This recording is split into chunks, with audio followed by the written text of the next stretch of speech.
Hello traders, and welcome to the market opening preview on a Monday, Thailand time, November 9th, 2015. Currently 20:32 hours on Wall Street on Sunday night as we are in the Asia session. Traders, great to be with you. Coming to you live from Pattaya, Thailand. Bright blue, sunny skies, beautiful, cool breeze today. Absolutely gorgeous today. Unbelievable. Traders, this is brought to you through FXCL Excellence in Trading. Please come visit us at fxclearing.com for your trading solutions. Traders, top of the week to you. We got a brand new trading week. Excited to be in front of my charts. Excited to be here and excited to be talking with you all. All right, traders, let me introduce myself. We got charts to go over, some data to go over, and all that good stuff. So let's get started. My name is William Gilday, and I'm your moderator for the Market Opening Preview Series, which is done every single trading day before the London Open. Traders, I started trading in 2006 and 2008. I retired from an awesome career as a firefighter paramedic out of the great state of Florida in the United States.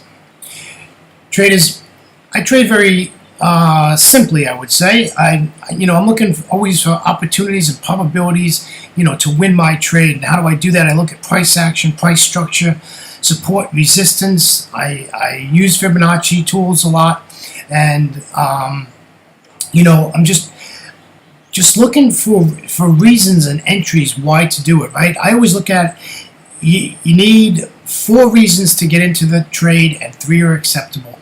Right? And you can also look at that as how to get out of the trade. If there's 3 reasons to get out of the trade, get out of the trade. If the trade's not going in your direction, get out. You don't have to wait for it to hit your stop loss. Stop losses are for emergencies, right? Stop losses, your power goes out, your computer blows up, right? So we don't have to wait for the stop loss. If you're short on a pair and you get 2 higher lows, well, maybe you're in the wrong direction. Take a 12 pip hit instead of a 40 pip hit, right? So that's how I look at, that's a little bit about money management, and that's a whole another topic, which we'll get to on another day. All right, like I said, traders, great to be with you. Let's get this legal stuff out of the way, and let's get moving. This is our risk disclaimer. Forex trading has a large potential rewards, but also a large potential of risk. You must be aware of the risks and be willing to accept them in order to invest in the Forex market. Traders, most importantly, please do not trade with money you cannot afford to lose. Traders, always remember that past performance of any trading system or methodology is not necessarily indicative of future results. All right, let's head on over to news and commentary. Well, we had the big NFP on Friday. Thank you very much, NFP. I'll get to that story in just a second. Let's take a look at how the markets closed. The Dow 30 closed up 0.26%. The S&P 500 closed negative 0.03%. The NASDAQ closed up 0.38%. The small cap 2000 closed up 0.93%. Let's head on over to the Eurozone. The DAX closed The DAX closed positive 0.92%. I know I could talk this morning, too much coffee. And the FTSE 100 out of London closed negative 0.17%. The CAC 40 out of Paris closed just barely in the green at positive 0.08%. And the Eurostoxx 50 closed positive at 0.60%. Traders, let's head on over to Asia. Now remember, these countries are currently trading. The Nikkei 225 is up 1.64%. The S&P ASX 200 is negative 1.47%. The China A50 is positive 1.45%. And the Hang Seng out of Hong Kong is negative 0.42%, with the Kospi out of Seoul, unfortunately, in the red at negative 0.35%. Nothing going on the economic calendar today. Very slow day as far as that goes. We did have some medium impact. We had Australia's ANZ job advertisements month on month. There was no forecast, but it came out at 0.4. I assume it's in line with expectations as it's not showing green or red. And really, we have Eurogroup meetings all day today. I would keep an eye on that. All right, so let's talk about the big NFP. Really a funny story. I was I was in the Aussie yen trade about, I'd say 90 minutes into the London session on Friday. And I have to be honest with you, I don't trade on NFP Fridays, right? So I took this trade and put my stop in and basically got distracted and, ended up shutting everything down and went for dinner and went out with friends and, just had a great time. And all of a sudden, to my delight, NFP came out, and I just happened to look at my watch, and it was 10 p.m. Thailand time, which would have been 10 a.m. Wall Street time, New York time, and I said, wow, you know what, I got a trade on I forgot about, and I went back and thank you NFP, and I grabbed 41 pips. Unintentionally, but I did grab 41 pips. So it was a nice Friday. I enjoyed my dinner and enjoyed my time with friends, and it was a good night. So anyhow, we're back at it, and it's Monday morning for me, like I said, and it's 38 hours on Wall Street at the present time, so you're on Sunday night. Commentary for is, I think it's going to be a very, very, very slow trading day. These pairs have moved quite a bit of pips after the NFP. I'll tell you, the only thing that concerned me with all the numbers that came out with NFP, which were positive, the only one that I thought was really bad was company layoffs. I don't remember what the number was, but it was a high number. And that's all these companies, basically cutting back and laying a lot of people off. And there was a lot of layoffs in that NFP report. The rest of the report was very positive. I mean, unemployment's down now to 5%. Hourly earnings is up. And I mean, everything to show that the Fed is most likely going to raise interest rates in 6 weeks. And that is on the 15th and 16th of December.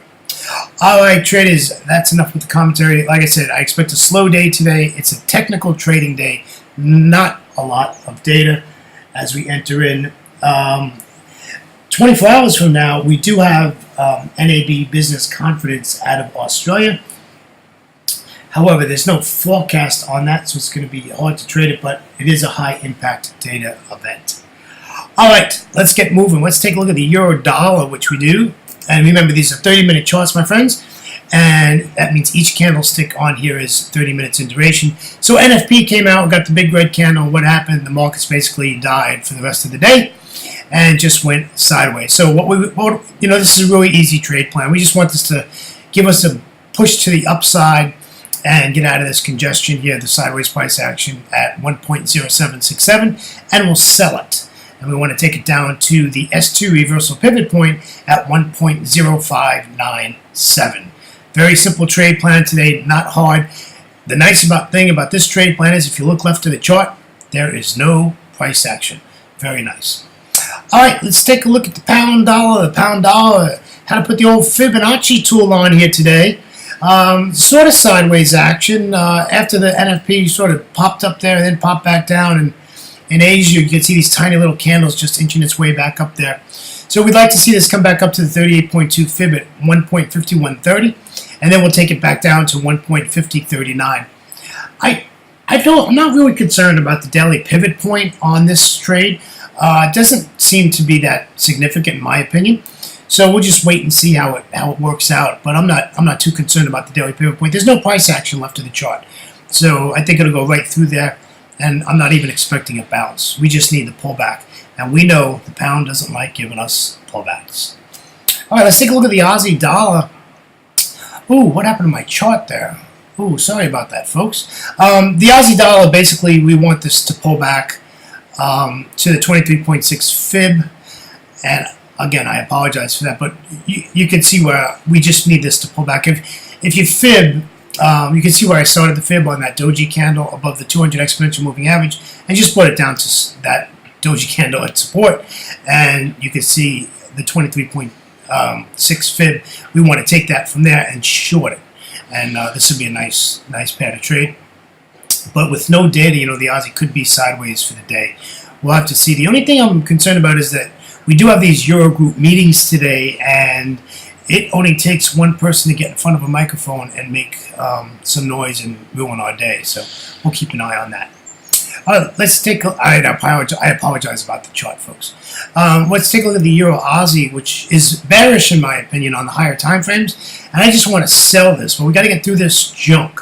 If you look left of the chart, we're in a range. This is a lot of junk. Really, it's a flag pattern. If you wanted to look at it as a flag pattern, and we're basically coming to the apex of the flag. So we'd like to see this thing pop out to the downside, break through this trend line, and then give us a retest, and we can enter this at 1.5236.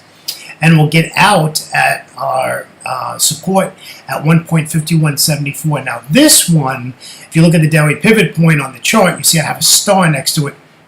I am concerned about you're going to get a bounce here. We're going to get some sort of price reaction.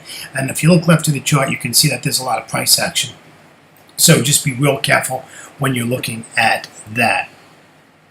So that's what's going on with the Euro Aussie. Let's take a look at the Euro Yen, one of my favorite pairs to trade. We are bearish in the Euro Yen. However, we're in this congestion. We need to break below this daily pivot point, give us a retest. Now that daily pivot point comes resistance, and we will sell this at 132.08, and we'll take it down to support by our indicator, that yellow line, which is a support indicator, and that's 131.52, and we'll take it down to there. And this is a nice, really nice trade here. So this is a 50 pip trade. So yeah, I think it can work out really nice. The problem is if we can get some price action today on a Monday after NFP Friday, which I think is actually slower than the Friday of NFP. That's pretty slow. All right, let's take a look at our last currency pair, and that, of course, is our New Zealand dollar. No price action since NFP, absolutely sideways. Let's just pull back up to this resistance of the daily pivot point at 0.6541, and we'll take this down to the S2 reversal pivot point at 0.6428. Absolutely beautiful trade if it works. This can be like a 70 pip trade here, so let's do it. Let's get this done. And we just need some price action to get our entry. You could put a trend line at this, where these candles are all congested. You could put a trend line there and do a trend line break from that and sell it, because we really have a lot of room to the downside. And if we have dollar strength today, which I assume we're going to because of these results, we could see some good stuff here. So just keep an eye on that, my friends. And that wraps up our 6 currency pairs. Traders, on behalf of myself, William Gilday, and our great friends at FXCL Excellence in Trading, I want to thank you for joining me at the beginning of our new trading week, wherever you are on the globe. It is currently 20:45 hours on Wall Street. Traders, have a great trading day, and always remember to trade smart and not hard. Traders, until next time, see you then. Take care now. Bye-bye.